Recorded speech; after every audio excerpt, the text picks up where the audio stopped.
ये जो पुस्तक आपके सामने खुली हुई है, इस पुस्तक का नाम है शंख स्मृति।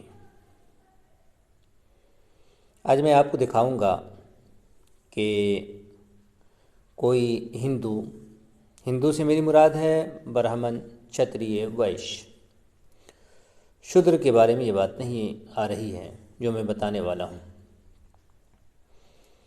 कि अगर ये लोग जो ऊंची जाति के हैं, अगर अपने गुरु की स्त्री से, पत्नी से संभोग कर ले तो इस पाप से मुक्ति कैसे मिलेगी, इस पाप का प्रायश्चित क्या है, तो ये बात आपके सामने आएगी। तो देख लें, ये पूरी पुस्तक है।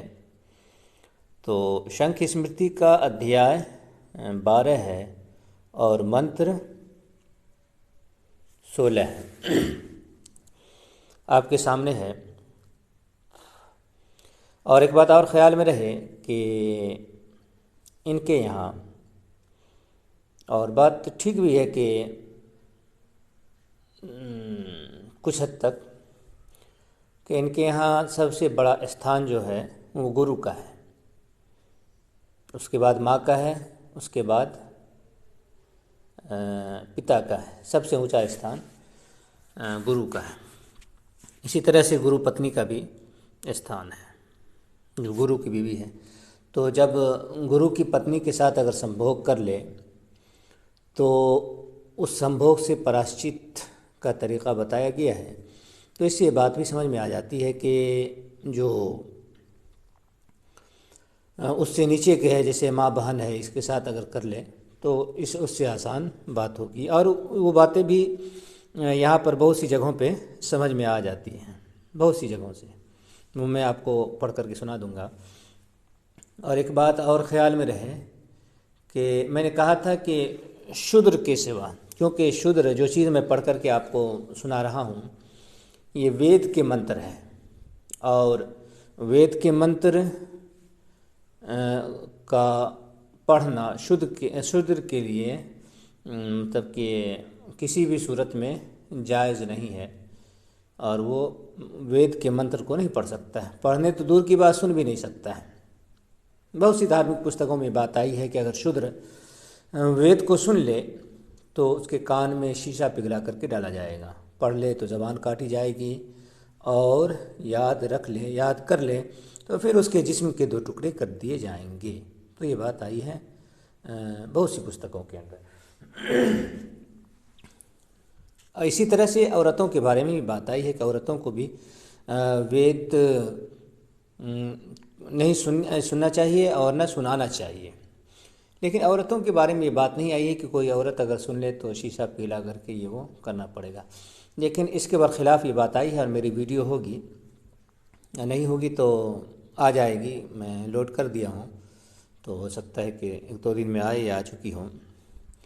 तो वहाँ ये बात आई है कि कोई ब्राह्मण किसी शूद्र को या औरत को, महिला को वेद सुनाता है, पढ़ता है, सुन लेता है, शूद्र सुन लेता है, या फिर कोई महिला सुन लेती है, अपनी बीवी ही क्यों ना हो, पत्नी ही क्यों ना हो, बेटी ही क्यों ना हो, माँ ही क्यों ना हो, अगर सुन लेती है तो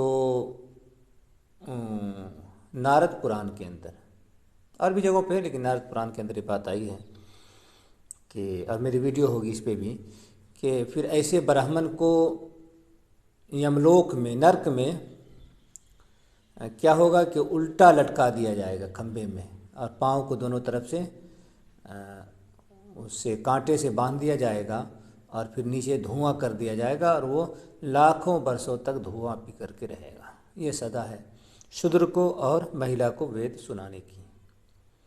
तो इस पे भी मेरी वीडियो है। अब यहाँ इस मंत्र को देख लें।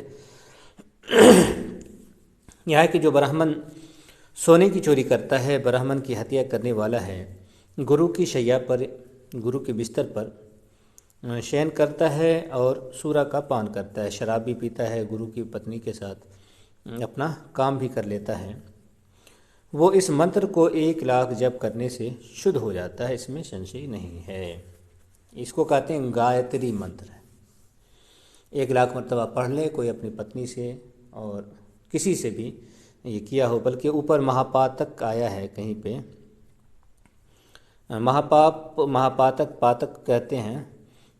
तो वो सारे पाप जो बड़े बड़े पाप हैं, जैसे कोई बहन के साथ संभोग कर ले, इसी तरह से बेटी के साथ कर ले, माँ के साथ कर ले, तो उसको हिंदू धर्म में पातक महापाप कहा है।